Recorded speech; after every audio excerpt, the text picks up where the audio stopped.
السلام عليكم. بهذا الفيديو راح نحكي عن الدي اوثنتيكيشن اتاك، وهذا الهجوم هو بكل بساطة بيسمح لك انك تخرج اشخاص من شبكة ما بالقرب منك. يعني انا كمثال حاليا مش شابك ولا على اي شبكة، في شبكة جنبي عليها اجهزة، انا بامكاني افصل هاي الاجهزة عن الشبكة بدون ما اعرف كلمة المرور، بس اللي بحتاجه اني اكون بالرينج تبع هاي الشبكة، يعني انا اكون بالمدى الخاص بهاي الشبكة. طبعا هذا الهجوم بيحتاج اشي كثير مهم، انه يكون بطاقة الواي فاي اللي انت بتستخدمها تدعم الانجكشن مود. مشان نعرف انها بتدعم الانجكشن مود ولا لا، راح نحط هذا الامر air replay -ng -test، بعدين نحط اسم كرت الشبكة الخاص فينا، بعدين انتر، وهيك ببلش الفحص. طبعا لاحظ هون الانجكشن مود از وركينج، يعني الانجكشن مود عندك شغال. هون بيعمل فحص لجودة الانجكشن تبعتك. احنا اللي بهمنا انه يكون الانجكشن مود شغال، فاحنا هيك نقدر نكمل بهذا الهجوم. تمام، نيجي للدي اوثنتيكيشن اتاك. اول شيء انا شغلت الايرو دمب وشفت الشبكات اللي حوالي عشان اشوف الشبكة اللي بدي استهدفها.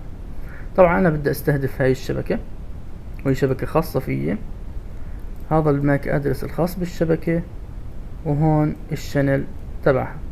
طبعا احنا شفنا هذا الامر من قبل واخذنا عليه محاضرة كاملة، فانا مش راح اعيده، بس راح احكي بكل بساطة عنه.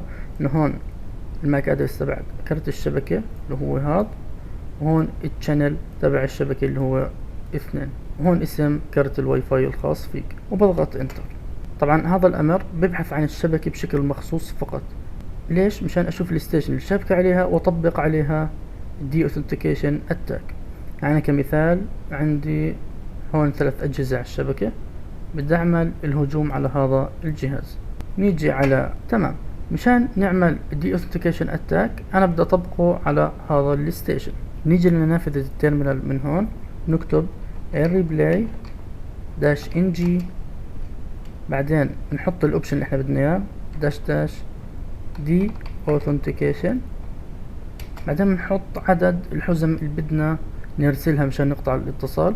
طبعا اذا بدك تقطع الاتصال عليه لمدة كثير طويلة تحط هون رقم كبير نسبيا، وبعدين تحط -a، وبتختار الماك ادرس الخاص بالشبكة، نعمل له كوبي، بعدين بيست، وبتختار الكلاينت اللي حابب تفصل عليه. مثلا انا حابب افصل على هذا، نعمل كوبي بيست، بعدين بنحط اسم كرت الواي فاي الخاص بنا. خلينا نراجع الامر بشكل سريع. air replay اسم الاداة اللي بتعمل هجوم الدي اوثنتيكيشن.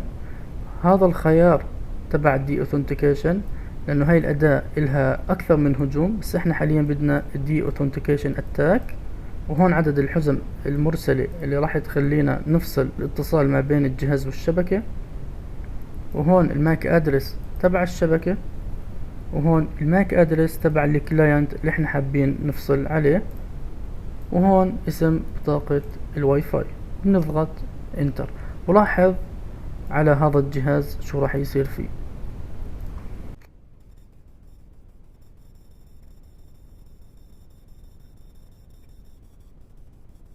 طبعا هذا الجهاز هو الموبايل الخاص فيه، هو حاليا فصل عن الانترنت. مشان يرجع الانترنت لازم اعمل كنترول سي. هيك عندي حاليا اتصل بالشبكة.